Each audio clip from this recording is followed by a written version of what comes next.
श्री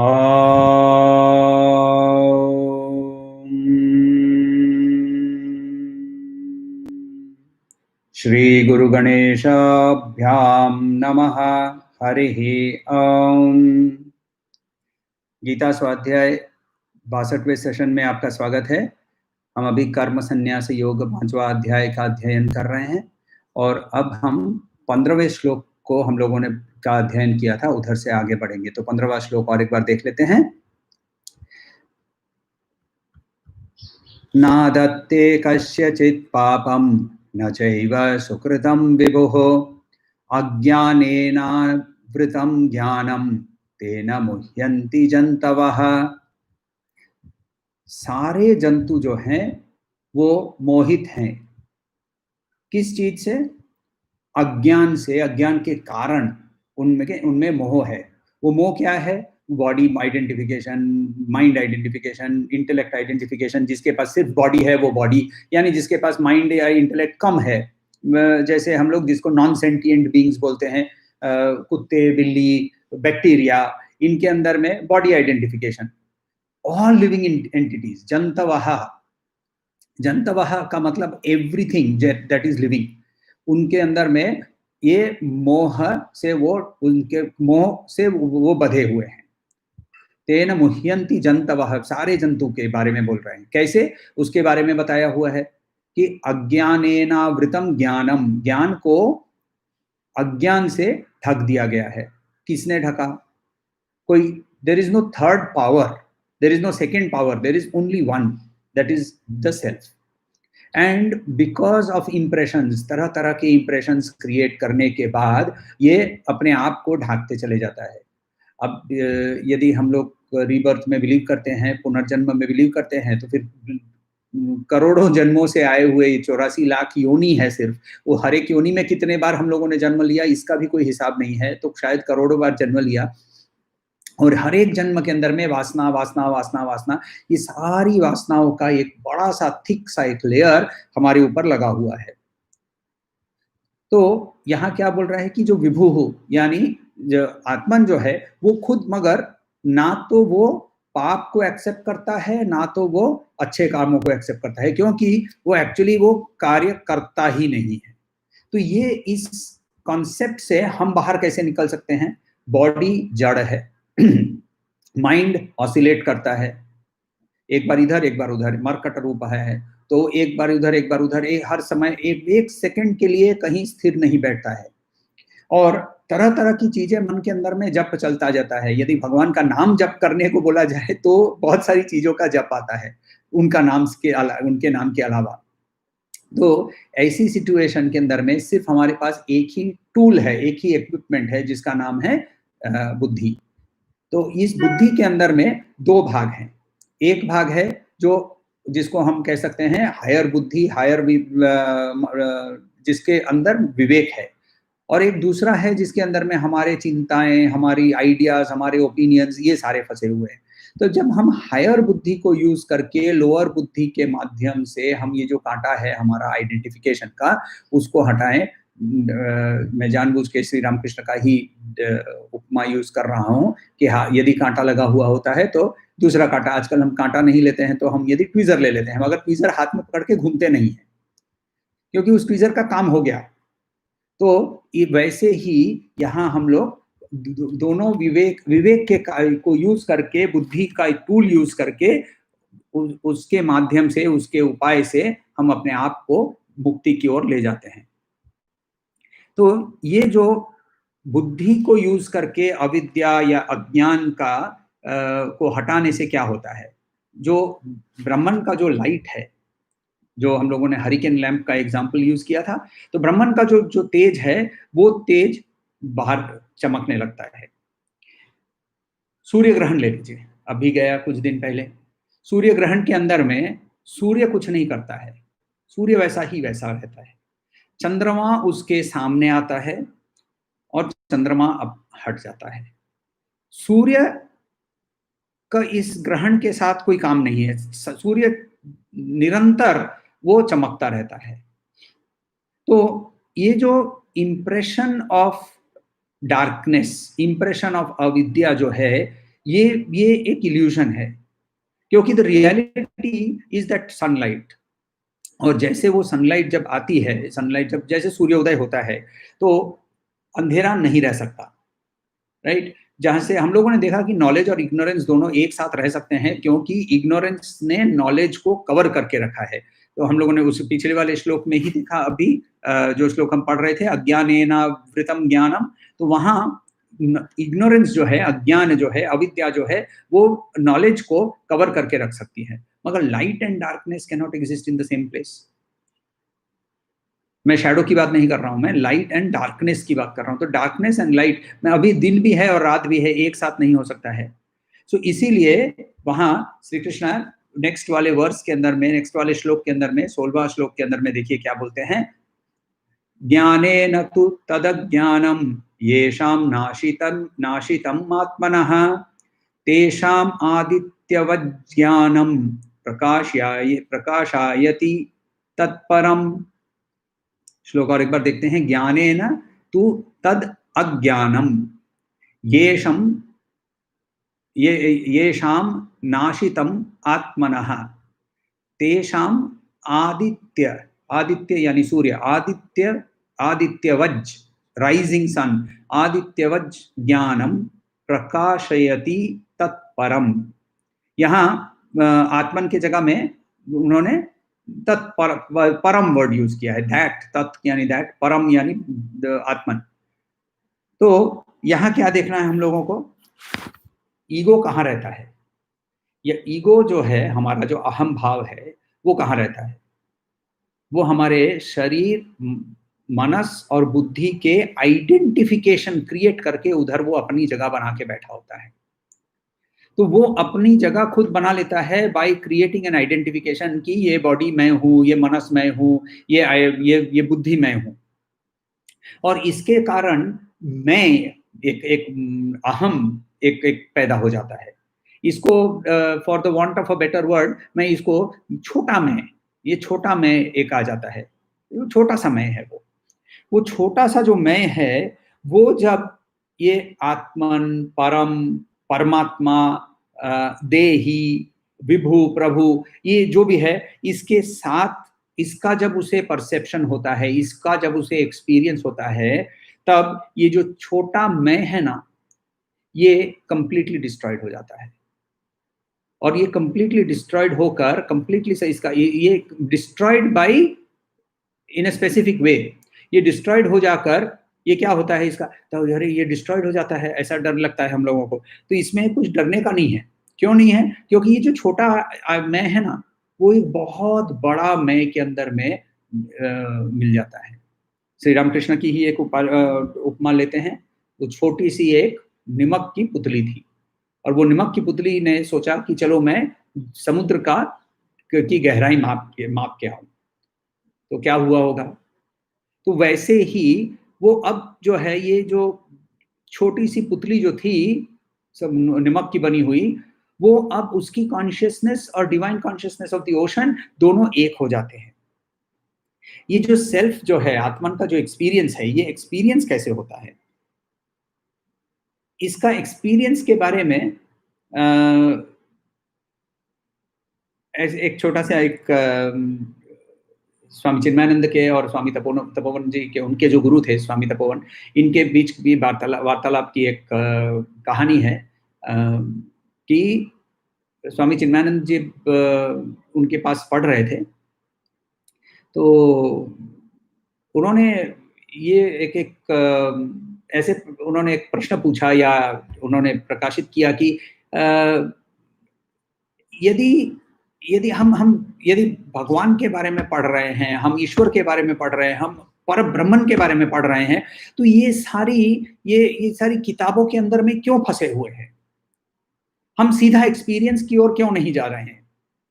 तो तपोवन महाराज ने कुछ आंसर नहीं किया, और नहीं आंसर करके वो उन्होंने छोड़ दिया। 2-3 दिन के बाद सितंबर और अक्टूबर का महीना था, ये उत्तरकाशी की बात कर रहे हैं हम। तो वहाँ उत्तरकाशी में, वहाँ ऑब्वियसली ठंड पड़ने लगी होगी, तो वहाँ उन्होंने अचानक से कहा कि चिन्मय, जरा एक बाल्टी पानी, थोड़ा सा पानी लेके आना।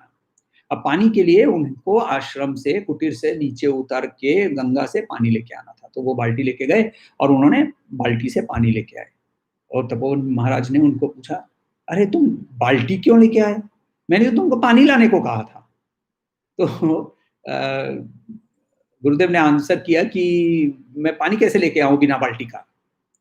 तो तपोवन महाराज ने उनको बोला कि वैसे ही जैसे पानी को पकड़ के यदि कहीं लेके जाना है, पानी के का एक्सपीरियंस लेना है, तो पानी को छोटा करना पड़ता है। एक एक कमंडलू के अंदर में, एक लोटे के अंदर में, एक बाल्टी के अंदर में उसे पकड़ना पड़ता है। वैसे ही किताबों के अंदर में, भगवत गीता के अंदर में इस परम ब्रह्मन का एक एक डिस्क्रिप्शन का अटेम्प्ट है। ये डिस्क्रिप्शन हो नहीं सकता है क्योंकि ये डिस्क्राइबेबल नहीं है। तो सेल्फ का जो एक्सपीरियंस है वो परसीविंग थ्रू द बॉडी या फीलिंग थ्रू द माइंड या थिंकिंग थ्रू द इंटेलेक्ट करके नहीं हो सकता है। परसीवर, फीलर, थिंकर ये इसका एक्सपीरियंस नहीं कर सकता। ये डायरेक्ट एक्सपीरियंस की बात हो रही है। ग्रहण का एग्जाम्पल ही ले लेते हैं।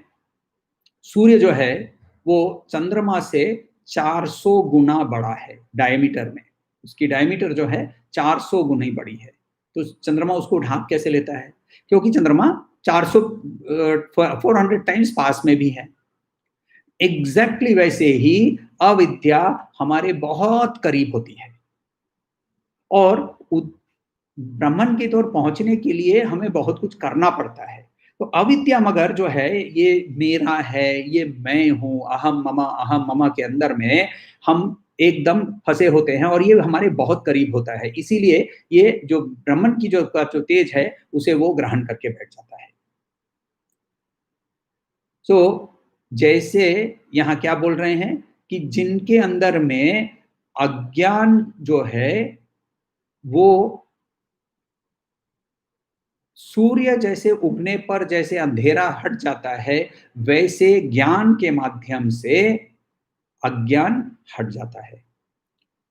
तो यहां हम लोगों को एक चीज बहुत इंपॉर्टेंट एक चीज देखनी है कि ये जो हमारा हायर इंटेलेक्ट है, जो विवेक है, वो विवेक जो है वो नीचे के जो तीन है, बॉडी माइंड इंटेलेक्ट जो है, इनको वो निगेट करता है।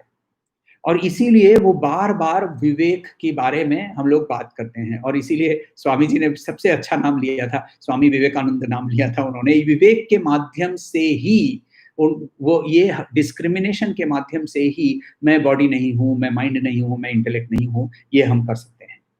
और उस जब एक्सपीरियंस होता है तो उपनिषद कहता है कि जो नोअर यानी जानने वाला, नॉलेज यानी ज्ञान, और ज्ञेय यानी जो चीज जाननी है, ये तीनों ही एक हो जाते हैं।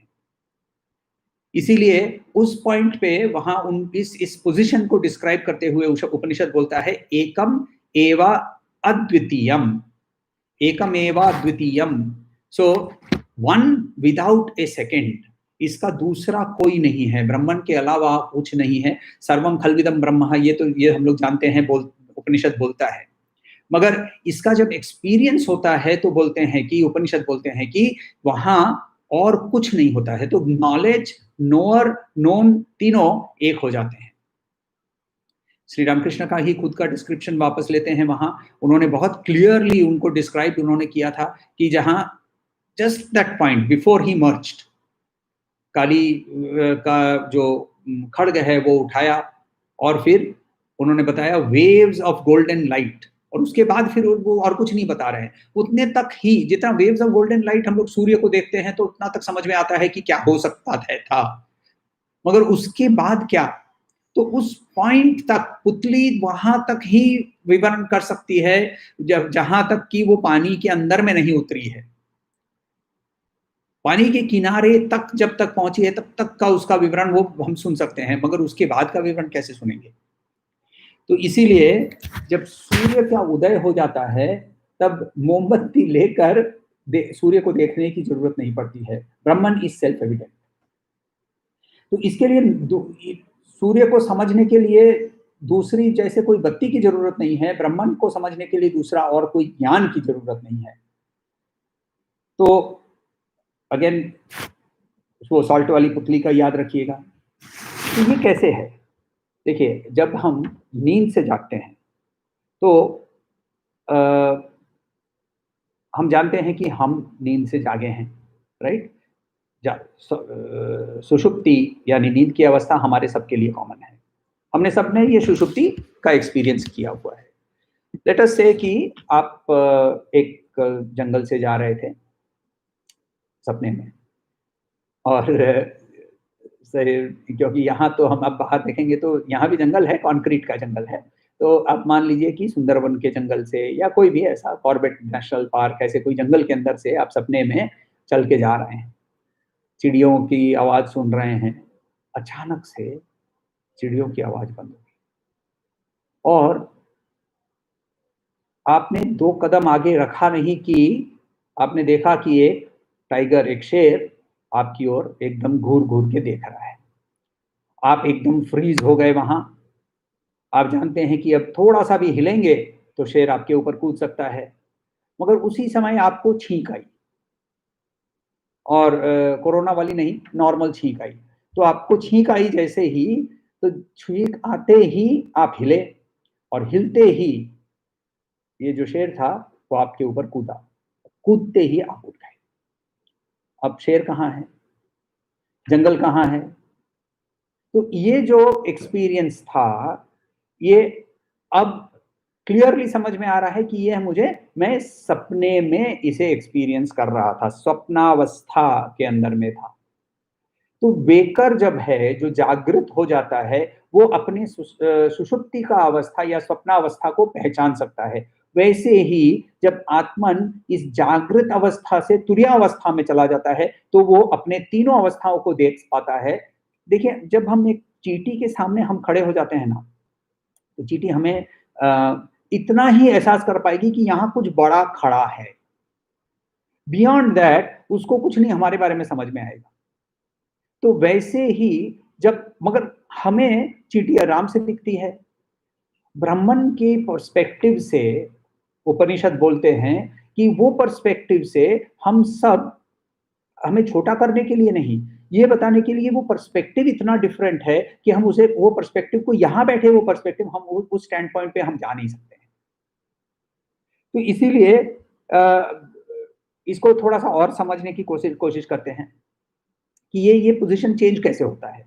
ये पोजीशन चेंज कैसे होता है? एक राजा था, और राजा ने अच्छी तरह से भोजन वोजन करके वो सोने चला गया। तो सोने गया, सिल्क की चद्दर ओढ़ी, और 2 दासियों ने चामर और पंखा चालू किया। हल्की सी वो धूप वूप जलाई हुई थी कि अच्छी महक आए, और आराम से राजा सो रहा है। नींद में वो अपने आप को भिखारी समझ रहा है, सपने में। और वो एक रास्ते के कोने पे बैठ के बोल रहा है, कुछ दे दे बाबा, भगवान के नाम पे कुछ दे दे। तो ये वो वहां बैठकर भीख मांग रहा है। तो वहां आप उसके सपने में प्रवेश करते हैं। जानता हूं कि पॉसिबल नहीं है, मगर मान लीजिए ये कहानी है तो इसीलिए मान लेते हैं कि ये सच है। आप उसके सपने में प्रवेश करते हैं, और सपने के अंदर में प्रवेश करके आप उसके सामने खड़े हो जाते हैं और बोलते हैं, अरे तू तो भाई राजा है, तू यहाँ क्या कर रहा है? तू भीख क्यों मांग रहा है? तू तो राजा है। ये राजा क्या बोलेगा उस समय आपको? चल हट, बहुत मेहनत करके ये जगह मुझे प्राप्त हुई है, वो इसके लिए मुझे वो अंधा, वो लंगड़ा और वो लूला, तीनों के साथ मुझे झगड़ा करके मुझे ये स्थान प्राप्त हुआ है, और ये स्थान मुझे बहुत मेहनत करके मिला है। मेरा समय में बिगाड़ो, मुझे आके यहाँ ताने मत मारो कि तू राजा है, यहाँ से हटो, लोग आके पैसा देंगे मुझे। ये क्यों मानने को तैयार नहीं है? क्योंकि सपना की अवस्था के अंदर में उसके एक्सपीरियंस में राजा प्रवेश किया हुआ है। तो आप हाथ घुमा के फटाक से उसको थप्पड़ मारते हैं। सपना है, आपने उसको थप्पड़ मार दिया, और जैसे ही आपने थप्पड़ मारा, राजा की नींद खुल गई। नींद खुलते ही वो अपने आप को देखने लगा और देखता है कि दो दासियां उसको हवा कर रही हैं, सोने की चेन्स पहनी हुई है और सिल्क की चादर ओढ़ी हुई है और एक बहुत सुंदर सा बेड के ऊपर में वो सोया हुआ है और वो बोल रहा है कि अरे मैं तो अब भी भिखारी था मगर एक्चुअली मैं राजा हूँ। तो एक्चुअली मैं राजा हूँ। तो ये इस और वो आपको खोजने लगता है और इसके बारे में जब वो मनन करता है ना तब उसको समझ में आता है कि वो आप भी वही था। वो राजा ही आपका रूप धारण करके भीतर आया था क्योंकि उसके सपने में तो और कोई प्रवेश कर ही नहीं सकता। ये अवस्था हमारी जब हम इस प्रकाशमय ब्रह्मन की ओर देख सकते हैं, ब्रह्मन देख पाते हैं, तब हमारी ये अवस्था होती है। तो यहां से ऐसा जब ये आदमी जो ब्रह्मन को रेगुलरली देखने लगता है ना, देखिए जब हम श्रवण करके मनन करने लगते हैं तब ऐसी झलक बीच बीच में आने लगेगी, मगर ये जो झलक आएगी, ये झलक के अंदर में continuous awareness, constant awareness impossible हो जाता है अनलेस इसके लिए बहुत एफर्ट लगाना पड़ता है। इस एफर्ट का जो है एक क्रम है, एक प्रोग्रेशन है।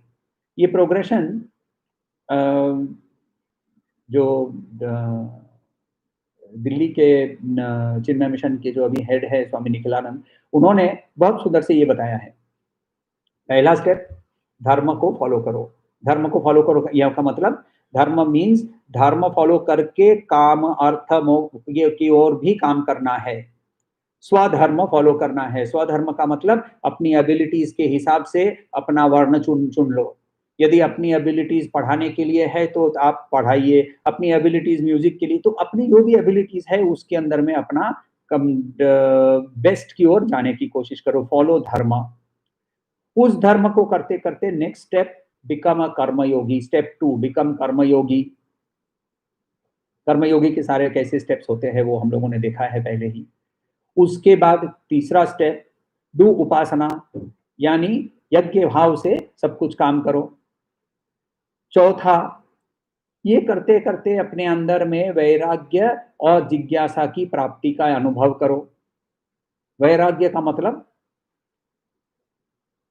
हम लोगों ने वैराग्य अष्टकम भी देखा था, वैराग्य का शतकम भी देखा था। राजा नहीं, वो मुनि हो गए थे, भर्तृहरि का। तो वहां वैराग्य में क्या बताते थे, वहां हम लोगों ने भय के बारे में देखा था, भोगे रोग भयम। तो वैसा ये भय का मुक्ति इत्यादि इत्यादि आपको वैराग्य से, राग से विमुक्ति, अटैचमेंट से विमुक्ति होने लगती है और जिज्ञासा होने लगता है कि इसके बाद क्या, इस लाइफ के बाद क्या। तो ऐसी जब जिज्ञासा होने लगती है तब एक ज्ञानी एवं तत्वविद गुरु के पास प्रणिपातेन करना पड़ता है, सरेंडर टू द गुरु करना पड़ता है। ऐसा था कि किसी ज्ञान यज्ञ के अंदर में स्वामी चिन्मयानंद जी को किसी ने पूछा कि आप जो भी बताते हैं वो तो सब किताबों में लिखा हुआ है, तो फिर गुरु की जरूरत क्या है। तो उन्होंने बोला कि तो ये सवाल भी जाकर गुरु को, ये किताब को ही पूछ लो। बिकॉज हम लोगों ने ये देखा है पहले भी कि गुरु हमारे स्पेसिफिक प्रॉब्लम का सॉल्यूशन दे सकता है। किताब क्या होता है कि जेनेरिक प्रेस्क्रिप्शन होता है। खैर उसके बाद वाला स्टेप क्या है, तो पांचवा स्टेप हमने देखा प्रणिपातेन। छठवां step, practice of shravana and shravana manana nididhyasana. उसके बाद गेट ज्ञान। तो ये ऑटोमेटिक नहीं है, अचिरेण, बिफोर लॉन्ग, मगर ये होगा। मगर कब होगा इसकी कोई गारंटी नहीं है। किसके अंदर में हमारे वासनाएं कितनी हैं, हमारे कितने प्रारब्ध अभी भी बाकी है, ये इत्यादि इत्यादि, ये सारा भी इसके अंदर में एक रोल प्ले करेगा। तो गेट ज्ञान। उसके बाद ज्ञान प्राप्त होने पर ही कर्म संन्यास। तो कर्म योग से कर्म संन्यास के अंदर में इतने सारे स्टेप हैं।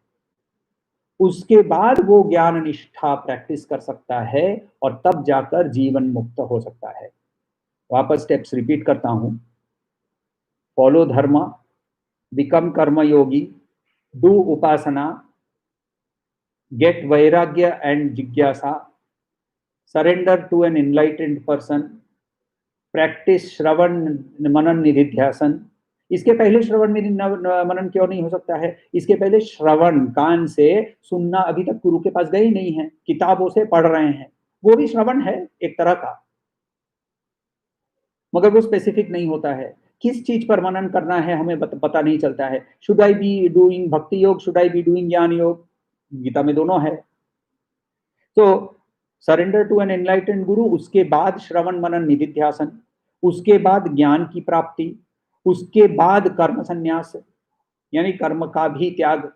कर्म का त्याग यानी attachment to work, attachment to result पहले त्याग हो गया है, अब अटैचमेंट टू वर्क त्याग हो जाता है। तब जाकर ज्ञाननिष्ठ या ब्रह्मनिष्ठ होता है आदमी, और ब्रह्मनिष्ठ होने पर जीवन मुक्ति।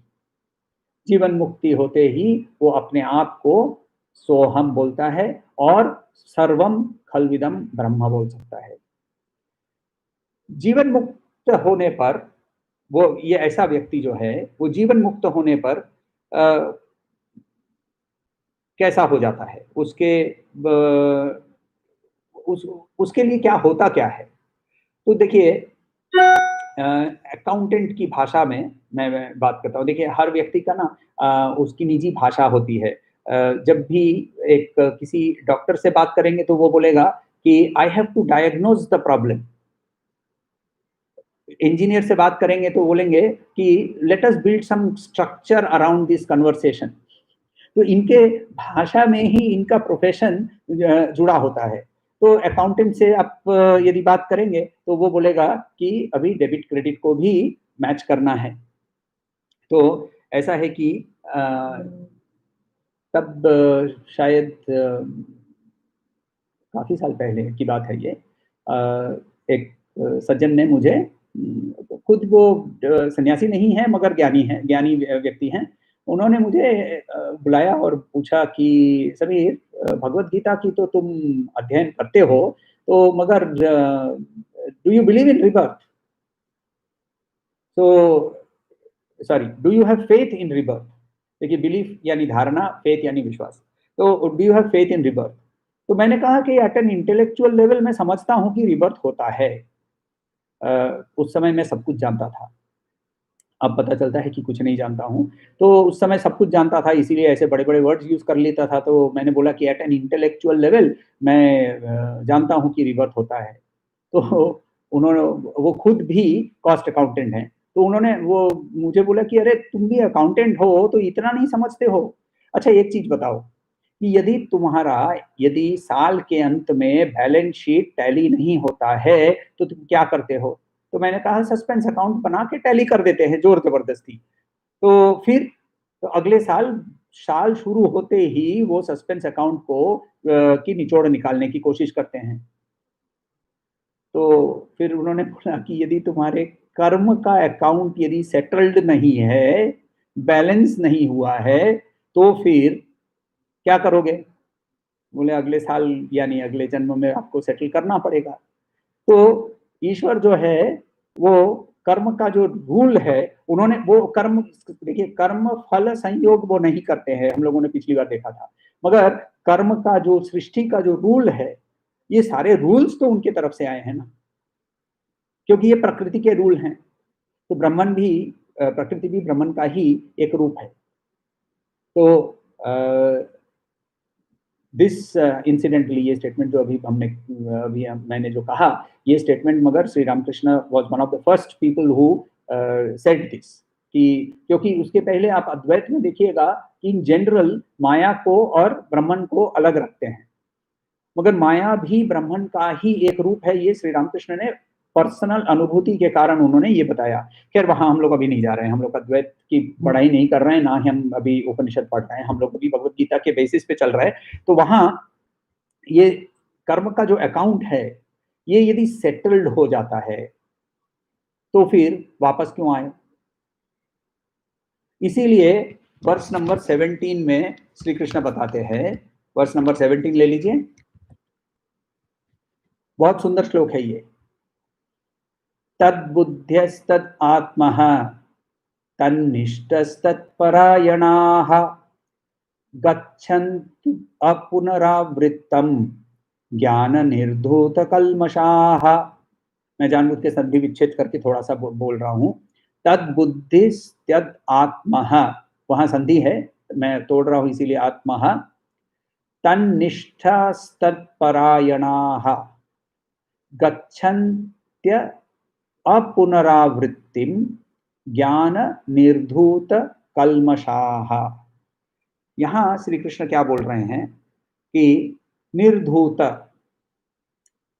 डस्टेड, शेकन ऑफ, जो जैसे आपने कभी एक कुत्ते को कभी नहा के बाहर आते हुए देखा है, वो पानी से जब बाहर आता है तो ऐसे जोर से अपने शरीर को हिलाता है, और शरीर को जैसे इतना जोर से हिलाता है कि सारा जो पानी है वो पूरा छिड़क के बाहर आ जाता है, शावर बाथ के जैसे, एकदम पूरा शावर के जैसे बाहर आ जाता है, और उसकी शरीर पूरी सूखी हो जाती है एक झटके में। ये इसको, ये जो एक्शन है, ये एग्जैक्ट डिस्क्रिप्शन है निर्धूतम। तो वहां से दूसरे फिर वो जब हिंदी में और बाकी लैंग्वेज में संस्कृत से आता है तो वहां से धोना इत्यादि इत्यादि वर्ड्स भी आ जाते हैं। तो निर्धूतम ज्ञान निर्धूत कल्मषः, कल्म, तो ये ज्ञान के कारण जितने हमारे कल्मष हैं, कल्मष का मतलब इम्प्योरिटीज, उस ज्ञान के कारण ये जब धुल जाते हैं तो क्या होता है। तो यहाँ हम लोगों को जब ये वर्ष हम जब देखेंगे, ये श्लोक जब हम देखेंगे, तो ये श्लोक में बहुत सुंदर से देखिए, बहुत ये वर्ड प्ले बहुत अच्छा है। यहाँ उन्होंने शुरू किया है जहां से एक्चुअली हम लोगों को पढ़ना चाहिए उल्टा से। स्टेप 1 है तत्परायणाः, परायणाः परमस्य आयनम, अतः परायणाः, परमस्य हाईएस्ट, आयन पाथ या गोल, highest goal, that highest goal, तत्परायणः, नारायणः नरस्य आयनः, रामायणः रामस्य आयनः, right, आयनः path, coming, the coming of Ram, Ramayan, Narayan, the path for reaching the highest, जिसको हम लोग पुरुषोत्तम बोलते हैं। वैसे ही परायणाः का मतलब to reach the highest, to set the highest goal. तो स्टेप 1 जो है यहाँ लास्ट वाला वर्ड्स है तत्परायणाः, तत्परायण, वहां जो हाईएस्ट गोल है। देखिए कभी भी कोई भी एक्शन करने के समय, वेदर इन दी कॉर्पोरेट वर्ल्ड करें या वेदर हम इन दी कमर्शियल वर्ल्ड करें या हम स्पिरिचुअल वर्ल्ड में करें, जब हमारा गोल उस जो भी पोजीशन से जो हम हाईएस्ट कंसीवेबल, हमारे मन के अंदर में जो हम हाईएस्ट पोजीशन, सबसे सर्वोच्चतम पोजीशन जो है, स्थान जो है, उसका यदि हम चिंतन नहीं कर पाएंगे तो फिर हम कहीं भी आगे नहीं बढ़ेंगे। तो जब व्यक्ति हाईएस्ट गोल को सेट कर लेता है तब जाकर वो क्या करता है, उसकी ओर वो अग्रसर होता है, और अग्रसर होकर उधर पहुंचने पर वहां नितरम स्थानम, नितरम, सो नितरम का मतलब to be, to firm, firmly established, firm स्थान, निष्ठा, वहां हम लोगों ने श्लोक के अंदर में क्या बताया है, तन निष्ठास्तत्परायणः, निष्ठास, निष्ठा का मतलब नितरम स्थान, वो वहां परमानेंट स्थान या एक स्टेडफास्ट फर्म जगह अपनी बना लेता है।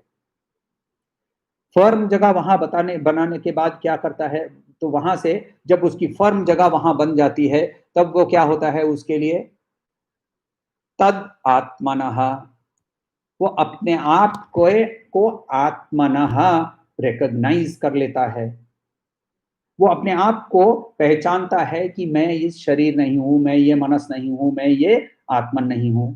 ये जब वो अपने आप को पहचान लेता है तब क्या होता है, तब उसकी बुद्धि के अंदर में यानी हायर इंटेलेक्ट के अंदर में कंप्लीट अटेंशन, कंप्लीट एब्जॉर्प्शन कि ये सब कुछ ही यही हो सकता है और कुछ है नहीं। ऐसे व्यक्ति का क्या है, क्या है डिस्क्रिप्शन, ब्रह्मनिष्ठा। तो शुरू कहाँ से किया? गोल सेट किया, फिर क्या किया? उस गोल पे पहुंच के वहां सेटल हो गए। सेटल होने पर क्या किया? अपने आप को पहचाना, अपने आप को पहचान के क्या हुआ? पूरी दुनिया को पहचान लिया। अच्छा, ऐसा व्यक्ति जब उसकी कंप्लीट बुद्धि इसी में एब्जॉर्ब हो गई है, तो फिर वो क्या हो जाता है? जड़ हो जाता है क्या? नहीं, वो ज्यादा एक्टिव हो जाता है, वो ज्यादा अवेलेबल हो जाता है, क्योंकि वो उतना ही पूरे संसार से प्यार करता है जितना हम अपने शरीर से प्यार करते हैं, जितना हम अपने मनस से प्यार करते हैं, जितना हम अपने बुद्धि से प्यार करते हैं, क्योंकि हम तो अपने आप को मनस, बुद्धि और शरीर मानते हैं। और सबसे प्यारा इस दुनिया में मैं, मेरे लिए मैं हूं, मैं यानी मेरा शरीर, लगा ये लेप, मेरा मनस, मुझे कोई प्यार नहीं कर रहा है, मेरी बुद्धि, मेरा आइडिया बेस्ट है। तो ये वाले कॉन्सेप्ट से वो सडनली वो उस पॉइंट पे आ जाता है जहां ये बोल रहा है कि ये सब कुछ, ये मैं और आपके अंदर में यदि कोई फर्क ही नहीं है, ऐसा यदि वो बोलता है, तो फिर I love you as much as I love myself. तो ये जो ब्रह्मनिष्ठ है वो और भी ज्यादा अवेलेबल हो जाता है, वो और भी ज्यादा एक्टिव हो जाता है, क्योंकि उसके अंदर में किसी दो व्यक्ति के अंदर में भी कोई भी डिफरेंस नहीं दिखता है। तो ऐसा जो व्यक्ति है वो ऐसी एक जगह पे जाता है जहां से गच्छन्त गच्छन्ति, जहां से अपुनः, पुनः का मतलब अगेन, अपुनः का मतलब नॉट अगेन, आवृत्ति, आवृत्तिम का मतलब टू कम बैक। तो गच्छन्त्या पुनरावृतम, ऐसी जगह पहुंचता है जहां से वापस नहीं आना है। अच्छा, ये जाना है उसको, गच्छन्ति, कहाँ जाना है? जाने की बात, अच्छा देखिए, आप जब रात हो जाएगी तब आप सोने जाएंगे। सोने जाएंगे का मतलब कोई जगह है क्या जहां जाएंगे तो सो जाएंगे? आप बेड के ऊपर लेटे लेटे, आप दो जन बेड के ऊपर लेटे हैं, तो आप आपके साथ जो लेटा हुआ है उसको बोलते हैं अब मैं सोने जा रहा हूं। दोनों जन किताब पढ़ रहे थे, आपने दूसरे को बोला मैं अब सोने जा रहा हूं। हम कहीं जा रहे हैं क्या? Do we physically move anywhere? What happens is, sleep जो हमारे मन के अंदर में ही है वो अब प्रकाशित हो जाती है।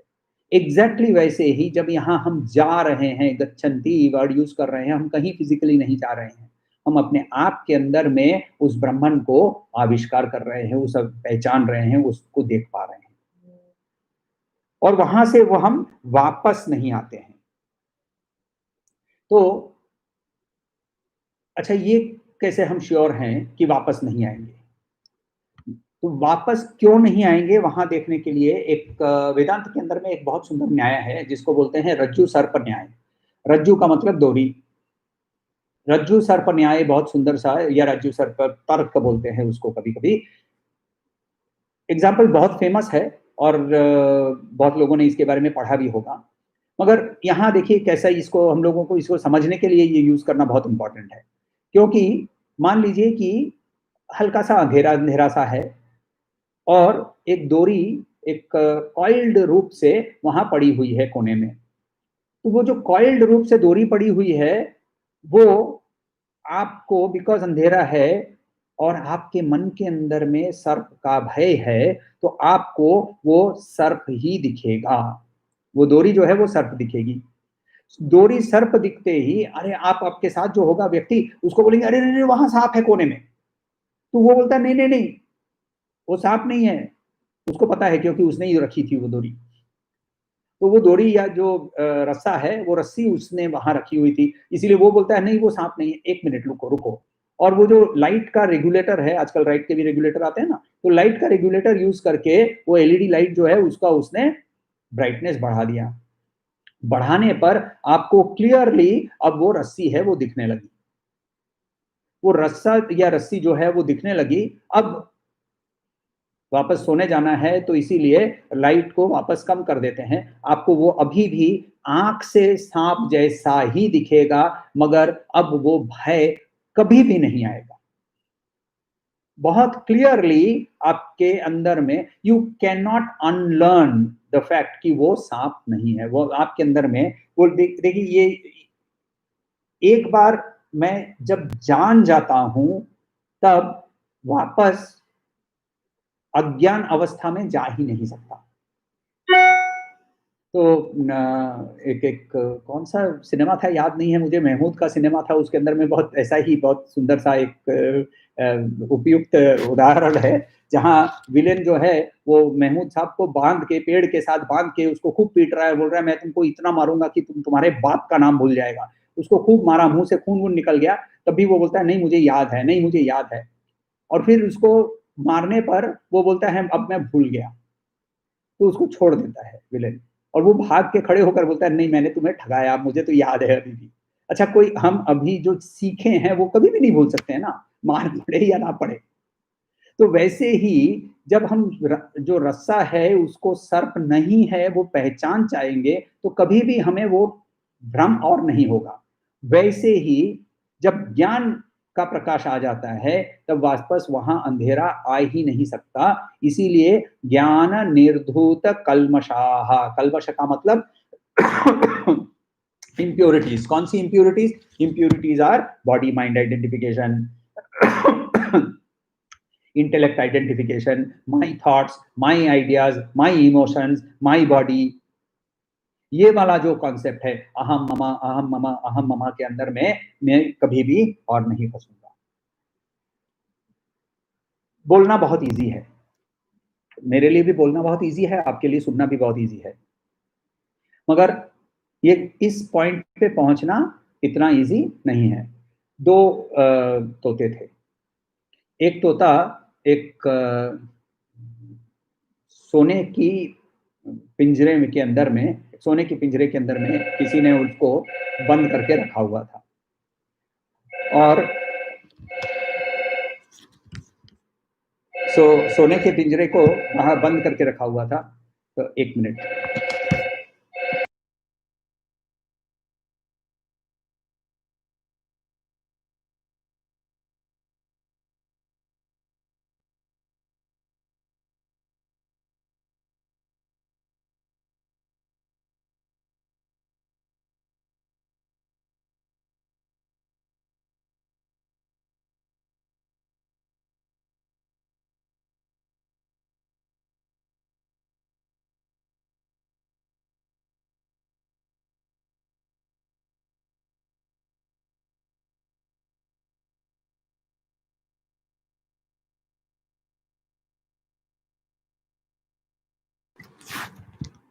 क्षमा करें। तो ये जो दो दो तोते थे, एक तोता सोने की पिंजरा के अंदर में बंद था और दूसरा रोज आकर उसके साथ मिलने आता था और उसको पूरी दुनिया की कहानियां सुनाता था कि आज मैं यहाँ गया, वहां गया, ये गया, वो गया। तो एक दिन क्या हुआ कि ये जो जो तोता था ना, जो सोने की चिड़िया के अंदर में था, पिंजरे के अंदर में था, ये रोज उसको टाइम से खाना मिलता है और बढ़िया बढ़िया खाना। तोता है तो उसको वो अमरूद पसंद है, मिर्ची पसंद है, कैप्सिकम, फ्रेश अमरूद, ऐसे सब बहुत चीज मिल रही थी। और वो अच्छा गाना गाता था, इसीलिए उसको जो मालिक था वो उसको बांध के रखता था। एक दिन गलती से खाना देने के समय जो मालिक जो था खाना दे रहा था, तो उसकी वाइफ ने उसको, उसकी बीवी ने उसको पीछे से बुलाया। और आपको तो पता ही है कि वाइफ बुलाते ही सबको भागना पड़ता है, तो वो भागा पीछे देखने के लिए कि क्या हो गया। और गलती से उसने दरवाजा खुला रखा। तो दरवाजा जब खुला रखा तो दूसरे तोते ने आके उसको बोला, देख भाई दरवाजा खुला है, चल मेरे साथ, इतनी खुली आकाश है, इतना खुला जो सब हम अब भ्रमण करेंगे। तो ये भी निकल पड़ा, दोनों साथ गए। और ये दूर दूर तक आकाश को देखकर ये जो दूसरा जो था ना, जो अभी निकला है पिंजरे से, इतना डर गया कि तुरंत वापस आकर खुद ही वापस उस पिंजरे में जाकर बंद होकर बैठ गया। हमारे बहुत से, हमारे अंदर में ये बहुत सारी अटैचमेंट्स अभी भी उपस्थित हैं।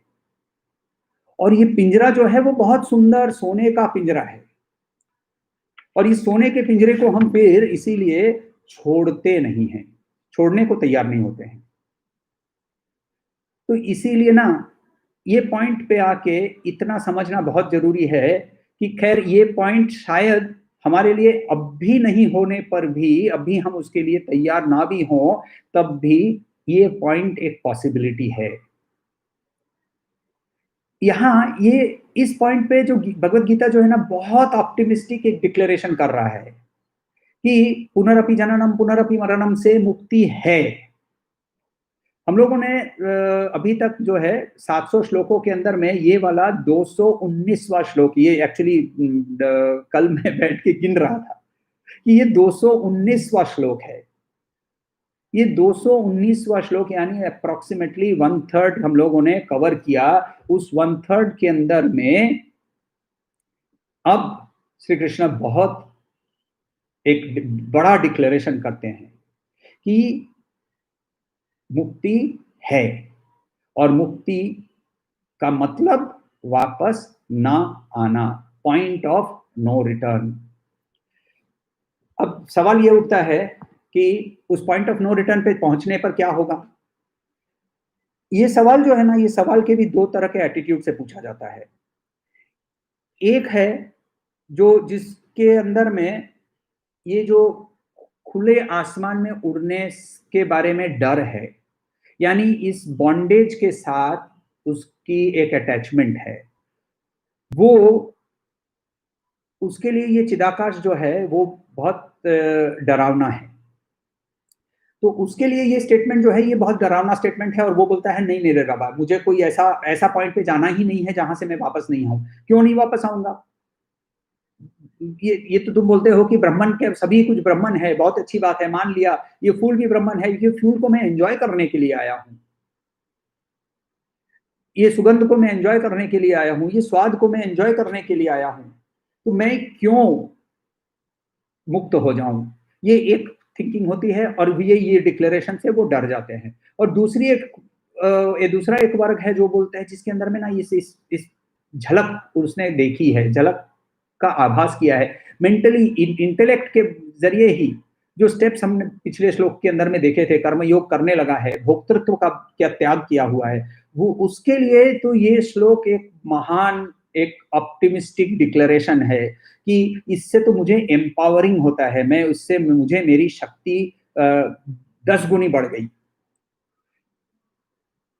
दो साधु थे, दोनों साधु पेड़ के नीचे बैठकर एक बहुत बड़ा बरगद का पेड़ था, और उसके नीचे बैठकर तपस्या कर रहे थे, बहुत सालों से वो तपस्या कर रहे थे। अचानक से वहां स्वयं चतुर्भुज नारायण प्रकट हुए, पीतांबर पहन के, शंख चक्र गदाधर पद्म पकड़ के, और वैजयंती माला और चंदन का तिलक, कस्तूरी तिलक, कौस्तुभ मणि इत्यादि सब कुछ लेकर वहां स्वयं नारायण वहां प्रकट हुए। अद्वैत में याद रखिएगा, भगवत दर्शन एक स्टेप है, इसके बाद मर्जर का भी स्टेप बाकी रह जाता है। तो ये जो दोनों साधु थे, तो वहां साधु पहले साधु को भगवान ने दर्शन दिया और बोला कि तुम्हारी तपस्या बहुत अच्छी है, और तुमको और 3 जन्म लगेंगे मुक्ति के लिए। साधु जो है वो बहुत गुस्सा हो गया, इतनी तपस्या करने के बाद भी और तुम्हारा दर्शन मिलने के बाद भी 3 जन्म बाकी रहेंगे, धत ये इस तपस्या का क्या मतलब। और फिर दूसरे के पास स्वयं नारायण गए वहां, तो श्रीमन नारायण ने उसे उठाया ध्यान से, और उसको बोला कि हे साधु, तुम्हारी तपस्या भी सफल हुई है, तुम्हें मुक्ति मिलेगी। तो साधु ने स्वाभाविक है पूछा कब मिलेगी। भगवान ने वो वृक्ष को पॉइंट करके बोला कि इस वृक्ष के ऊपर जितने पत्ते हैं, उतने पत्ते गिरने के भाई उतने जन्म तुम लोगे, उसके बाद तुम्हें मुक्ति मिलेगी। दूसरा साधु जो है वो उछल कूद करके हंसने लगा और खुश होने लगा। तो नारायण भी खुद विस्मित होकर उनसे पूछा कि भाई मैंने तो तुमको इतना समय बिताना है बताया, तो क्यों खुश हो गए? लेकिन आपने ये बताया कि इतने पत्ते जितने हैं, उतने लाइफ्स के बाद, उतने जन्मों के बाद तुम्हें मुक्ति मिलेगी, यानी मुक्ति निश्चित है। तो ये मुक्ति निश्चित है, ये एक स्टेटमेंट जो है ये यहाँ श्री कृष्ण कर रहे हैं। और इसीलिए मुमुक्षु के लिए ये स्टेटमेंट से ज्यादा एम्पावरिंग स्टेटमेंट और कुछ हो ही नहीं सकता। जिनको ना सिर्फ सनातन धर्म में सब कुछ एक्सेप्टेबल है, सारे फिलॉसफीज एक्सेप्टेबल है। चारवाक करके एक फिलॉसफी है, चारवाक को ऋषि माना जाता है। उनका सबसे फेमस स्टेटमेंट है ऋणम कृत्वा घृतम पिबेत भस्मीभूतस्य देहस्य पुनरागमन कुतः। ये शरीर तो भस्म होने वाला है, वापस कौन आता है किसने देखा है। तो पियो घी, उधार लो और पियो घी। इनके लिए इस पॉइंट के बाद भगवत गीता बहुत कम देने वाला है। कुछ कर्मयोग और कर्म तक ही सीमित हो जाते हैं। उसके बाद हम ज्ञान योग के अंदर में जब जाने लगते हैं तो वहां हमें ये ब्राह्मण का दर्शन होने लगता है, या ब्राह्मण का दर्शन के बारे में श्री कृष्ण बताने लगते हैं। और ये कलमश जो है, ये जब धीरे धीरे ये जो श्रवण मनन निधिध्यासन की प्रोसेस के अंदर में जब हम बार बार वापस आते हैं, एक दूसरा एक उदाहरण ले लीजिए। मान लीजिए आप घर बदल रहे हैं, एक घर से दूसरा घर जाते हैं। आप में से कुछ लोगों ने घर बदली की होगी। तो घर बदलते समय मूवर्स आते हैं, मूवर्स एंड पैकर्स आते हैं। वो मूवर्स एंड पैकर्स जब सारा सामान पैक करते होते तब अचानक से एक आश्चर्य होता है, अच्छा ये भी घर पे था, अच्छा ये भी घर पे था। कुछ सामान तो एकदम नया अनयूज्ड निकलता है, अलमारी के अंदर में पड़ा हुआ था, ये भी निकला, ये भी निकला। अब जब तक उसको हम यूज नहीं करेंगे तब तक तो उसको फेंकेंगे नहीं, भले 2 साल से वो अलमारी के अंदर में पड़ा हुआ है।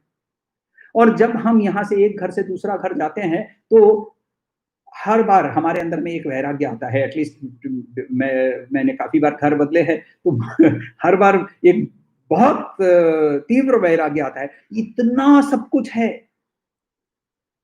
और ये जो इतना सब कुछ है घर के अंदर में, मगर जब नया घर के अंदर में जाते हैं तो फिर चीजें आ जाती है। एग्जैक्टली वैसे हम ना चीजों को एक्यूमुलेट कर रहे हैं, कर्म का एक्यूमुलेशन हो रहा है। और जब तक ये एक्यूमुलेशन, वासनाओं का भी एक्यूमुलेशन होता है, और ये वासनाओं का एक्यूमुलेशन, कर्म का एक्यूमुलेशन जब तक कंटिन्यूअस रखेंगे तब तक हमें वापस आते रहना पड़ेगा। कलमश है ये सब।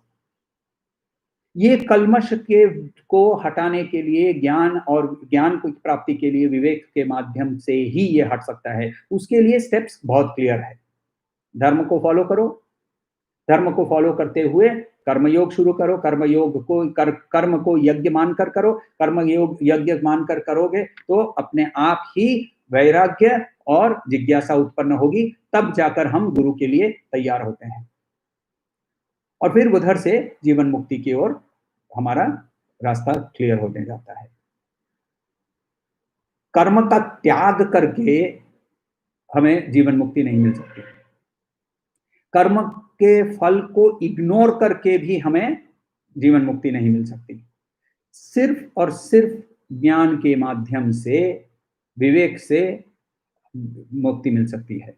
और उस मुक्ति के लिए हर एक्शन को, जो भी हमारे वासनाओं के माध्यम से जो भी एक्शन आता है, उसको हम यदि सवाल पूछने लगे, अपने आप ये वासना को उपवास हो जाता है, और उपवास होते ही वो खत्म हो जाता है, ज्ञान निर्धूत हो जाता है। तो ज्ञान के कारण उसको धो धा के वो खत्म हो जाता है, और खत्म होते ही हमारे अंदर में सोहम। कुछ सवाल आए हैं?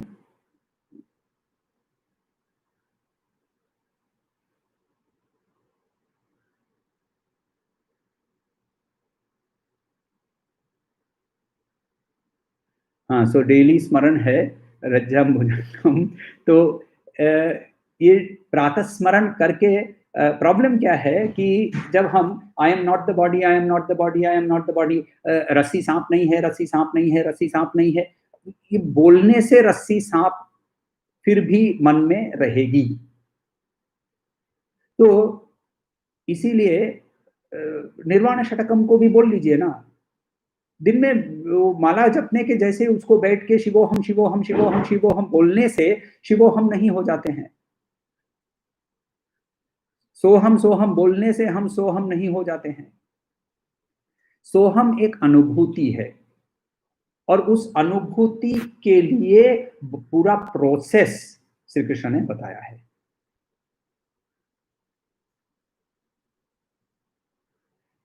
जीवन के रहते मुक्ति का अनुभव जरूर कर सकते हैं, इसीलिए तो वर्ड यूज किया है श्री कृष्ण ने, जीवन मुक्त। आगे चल के देखेंगे वो वर्ड हम, मगर वो जीवन मुक्त वर्ड यूज किया है, जीवन रहते हुए ही मुक्ति का अनुभव कर सकते हैं। और ऐसा हम लोगों ने बहुत सारे लोगों को देखा है, रमन महर्षि ले लीजिए, श्री कृष्ण को ले लीजिए, श्री रामकृष्ण को ले लीजिए, स्वामी विवेकानंद को ले लीजिए, ऐसे बहुत सारे व्यक्ति हैं जिन्होंने ये जीवन मुक्ति का लाइफ कैसा होता है वैसा उन्होंने प्रदर्शन किया हुआ है। स्वामी चिन्मयानंद को ले लीजिए, उनके गुरु स्वामी तपोवन जी को ले लीजिए, इन्होंने क्लियरली जीवन मुक्त की सिचुएशन में कैसा होता है उनका प्रदर्शन किया है। मगर ये प्रोसेस कभी भी उन्होंने ये भी नहीं बताया कि बहुत इजी है, चलिए आइए मेरा स्पर्श ले लीजिए, स्पर्श लेते ही दूसरे दिन से आप तो मुक्त हो जाएंगे, तो नहीं, नॉट पॉसिबल। स्पर्श दीक्षा मुझे एनर्जी दे सकती है मगर मुक्ति नहीं दे सकता, मुक्ति मुझे प्राप्त करनी पड़ेगी, there is no other alternative. मुक्ति के लिए मेरी वासना को आप कैसे हटा सकते हैं? मेरी वासना हटाने के लिए आप मुझे मार्गदर्शन कर सकते हैं, आप मुझे ऊर्जा दे सकते हैं, आप मुझे उदाहरण बनकर मुझे प्रोत्साहन कर सकते हैं, आप मेरे लिए माहौल तैयार कर सकते हैं, आप मुझे प्रश्न पूछकर मनन करने के लिए विवश कर सकते हैं, मगर मेरे कर्म मुझे करना ही पड़ेगा। गुरुदेव बार बार बोलते हैं कि मैं गोवा के लिए साइन पोस्ट हूं, मेरे पर लटकने से गोवा नहीं पहुंचोगे। तो जीवन मुक्ति संभव है।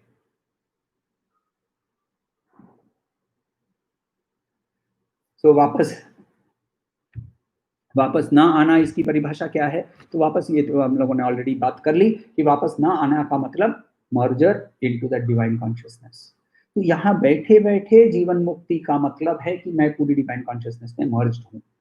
उस मर्ज्ड अवस्था में मैं यदि एक्शन कर रहा हूं तो वहां मैं यदि एक्शन कर रहा हूं तो मेरा बॉडी एक्शन कर रहा है, मेरा माइंड एक्शन कर रहा है, मेरा इंटेलेक्ट एक्शन कर रहा है। इसके बारे में पिछली बार हम लोगों को श्री कृष्ण ने बहुत क्लियरली बताया था और हम लोगों ने इसका अध्ययन किया था। ऑब्वियसली इस अवस्था में हम लोग कोई नहीं है, हम लोग अभी भी बंधे हुए हैं, तो वहां से हमें आगे बढ़ने के लिए लक्ष्य समझना बहुत जरूरी है कि ये लक्ष्य है, ये लक्ष्य, और नॉट ओनली लक्ष्य है, ये लक्ष्य संभव है। तत्परायण, तत्निष्ठा, तद आत्मनः, तद बुद्धि, ये प्रोसेस के अंदर में ये पॉसिबल है। वापस ना आना ये पॉसिबल है। ये श्री कृष्ण इस श्लोक में बहुत एक ऊंचे स्वर में एक डिक्लेरेशन कर रहे हैं। ओम शांति शांति शांति।